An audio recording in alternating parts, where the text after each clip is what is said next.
Arriving at Glennon's for their first meeting, Captain Dentes outlined that he'd booked them on a freighter heading to the Alara system in the Daedalus Nebula in just over an hour.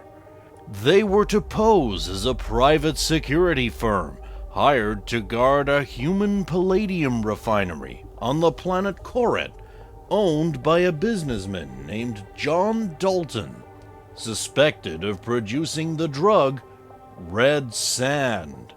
There was not enough proof for the Alliance to go in and investigate, so they're going to pretend to guard the place, while secretly actually infiltrating it.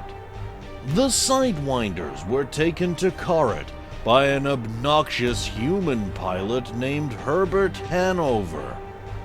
When he became unbearable, Loghain got a little revenge by spiking his human food with a small amount of his own dextroamino food.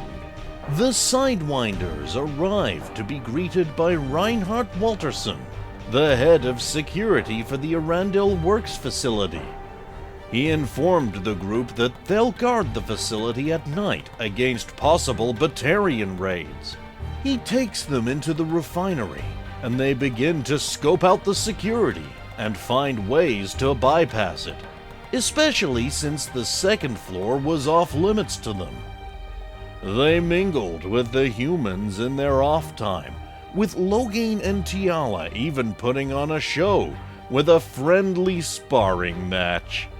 They also arranged to convince some humans that Ator is one of the most badass Quarians ever.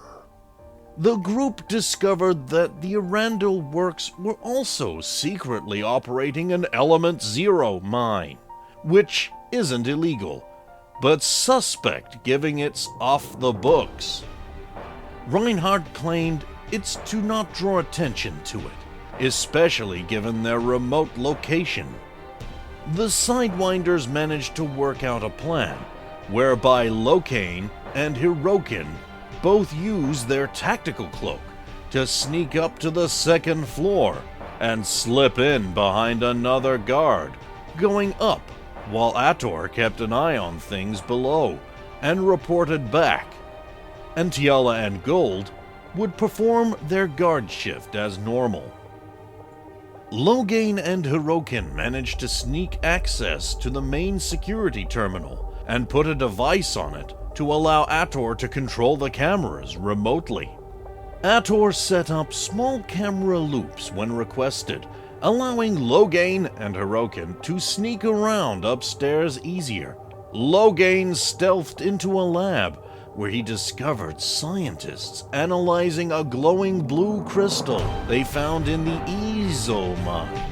Loghain took a small sample himself, while Hirokin found what might be red sand in a small dark room. Loghain found John Dalton's office and some incriminating evidence on his computer, proving they were producing red sand using the Ezo they were mining. With the mission completed, the Sidewinders sent a coded message back to Sergeant Tadami. A few days later, Tess arrived on Koret in the Sentinel, which is masked as a ship delivering medicine for them. They returned to the Citadel and reported in to Captain Dentes and Sergeant Tadami to hand over the evidence. Tiala decided to take the blue crystalline dust to Dr. Topolot in hopes that perhaps he could analyze and identify it for them. But he recommended a geologist look at it. Tiala decided to take it to Chris instead and sent it to Dr. Panova. Ator got his new biotic port installed, while Loghain brought a model human plane from a strange human. The human claimed Loghain would get even more for it if he waited there and sold it to another buyer.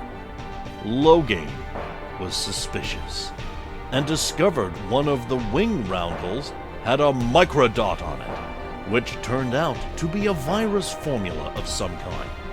Loghain and Hirokin set up a trap to catch the potential buyer and they discover the two humans are part of a human extremist group, Eternal Earth, and manage to catch the buyer. It turned out the formula on the microdot was a virus that targeted Batarians. Would you like to know more?